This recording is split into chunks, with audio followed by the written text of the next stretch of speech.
May 25, 1987. A packed crowd at the Zandvoort racetrack watches in horror as a stuntman's final performance ends in the most gruesome way imaginable. But this story doesn't end with his death. It gets much darker. You're watching Darkives, where we uncover the twisted tales history tried to bury.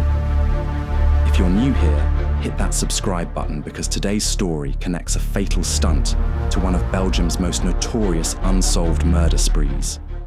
This is the story of Alain Vincx and the deadly secret that may have died with him. In the wild world of 1980s European stunt driving, few spectacles drew crowds like the coach crashed through. Picture this: multiple buses or coaches lined up end to end, their interiors gutted to create a metal and glass tunnel of death.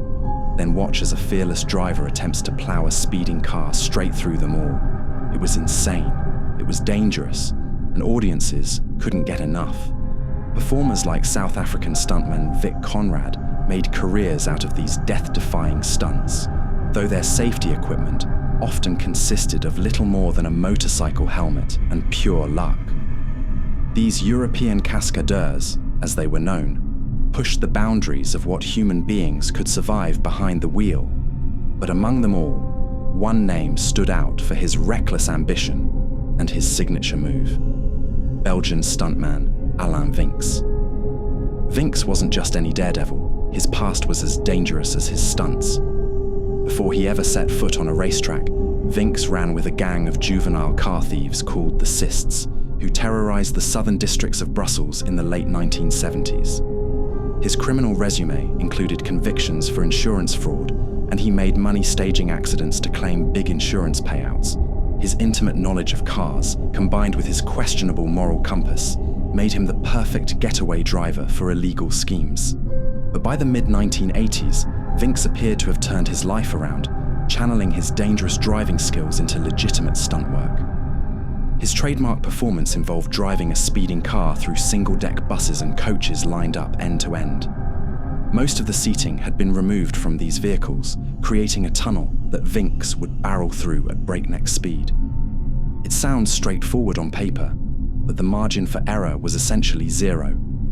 Vincx had successfully completed 3 coach runs multiple times, thrilling crowds across Europe. But he wasn't satisfied. He wanted to push the stunt to its absolute limit by driving through 4 coaches. He'd already attempted this feat the year before, but with too little speed, his car had slammed to a halt in the 3rd coach. Though injured, Vincx survived, and the failure only made him more determined to succeed. So when the opportunity arose to try again, Vincx jumped at the chance. On that fateful May afternoon in 1987, with a packed crowd eagerly anticipating another death-defying spectacle, Vincx climbed into his Chevrolet Camaro and prepared for what would become his final performance. What happened next would haunt witnesses for decades. This time, Vincx was determined not to fail due to insufficient speed. He accelerated his Camaro far faster than in previous attempts, seeking the momentum needed to power through all 4 coaches. But this increased speed created a deadly problem. As he hit the entry ramp at tremendous velocity, the steep angle launched his car upward into the roof of the 1st coach. Making matters worse, Vincx was wearing a 4-point safety harness that strapped him in over his shoulders, preventing him from ducking his head down as he'd done in previous stunts. But even if he'd been able to duck, it wouldn't have mattered. In a catastrophic oversight, the roof of the 2nd coach was lower than the 1st. How this dangerous discrepancy was allowed to happen remains a mystery, but it sealed Vincx's fate. As the Camaro crashed through the 1st coach and entered the 2nd, the lower roofline acted like a guillotine. Vincx was decapitated instantly, his head and upper torso completely severed from his body. The hurtling wreckage continued through coaches 3 and 4 before bursting out the other side and rolling down the track. Crew members rushed to the mangled remains of the Chevrolet, but it was immediately clear that something was terribly wrong. A track marshal took one look and waved the others back. There was no need for medics. When a crew member entered the wreckage of the 2nd coach and emerged carrying a bloody helmet, the crowd gasped in horror. Alain Vincx was dead at 40 years old, killed instantly in the most brutal way imaginable. But here's where our story takes an even darker turn. Fast forward to 2020, 33 years after Vincx's gruesome death. Belgian authorities made the shocking decision to exhume his body from its burial plot in the cemetery of Ixelles-el-Seine. They needed to conduct a DNA test as part of an ongoing investigation into one of Belgium's most infamous unsolved criminal cases, the Brabant Killers. Between 1982 and 1985, a violent gang went on a murderous rampage across Belgium, killing 28 people in a series of brutal supermarket robberies. What made these crimes particularly disturbing was that the relatively small amounts of money stolen in no way justified the level of wanton violence inflicted on innocent bystanders. The killers seemed to murder for the sheer pleasure of it, gunning down customers and employees with military precision before disappearing without a trace.